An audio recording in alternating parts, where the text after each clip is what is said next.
Israel पर Iran के मुमकिन हमले के खदशे के बीच वेस्ट एशिया में कशीदगी कम करने के लिए कोशिशें जारी हैं।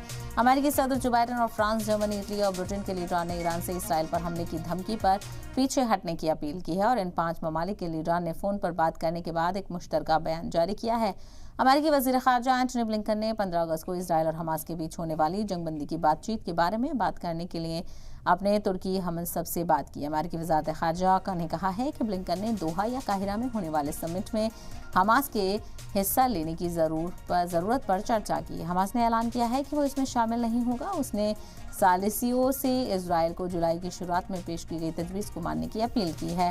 बाइडेन इंतजामिया ने कहा है कि उन्हें उम्मीद है कि गाजा में अमन की बातचीत पर प्लानिंग के हिसाब से आगे बढ़ेगी। साथ ही उन्होंने ये भी कहा कि जंगबंदी का मुआहदा अभी भी मुमकिन है।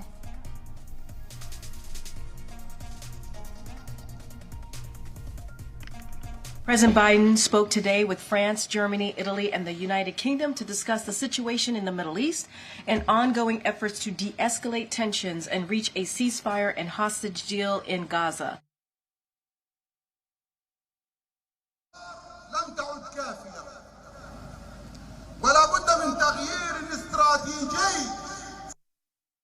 Look, when the Supreme Leader says he's going to avenge, we have to take that seriously. Now, I don't know what they're going to do or when they're going to do it, but we got to make darn sure that we're ready and that we have the capabilities in the region to be able. तो आपने देखा Israel पर Iran के मुमकिन हमले के खदशे के बीच waste Asia में कशीदगी कम करने के लिए कोशिशें जारी हैं। अमेरिकी सदर जो बाइडेन और फ्रांस, जर्मनी, इटली और ब्रिटेन के लीडरान ने ईरान से इजरायल पर हमले की धमकी पर पीछे हटने की अपील की है और इन 5 ममालिक के लीडरान ने फ़ोन पर बात करने के बाद एक मुश्तरका बयान जारी किया और अमेरिकी वज़ीर ख़ारजा एंटनी ब्लिंकन ने 15 अगस्त को इस हवाले से बातचीत की।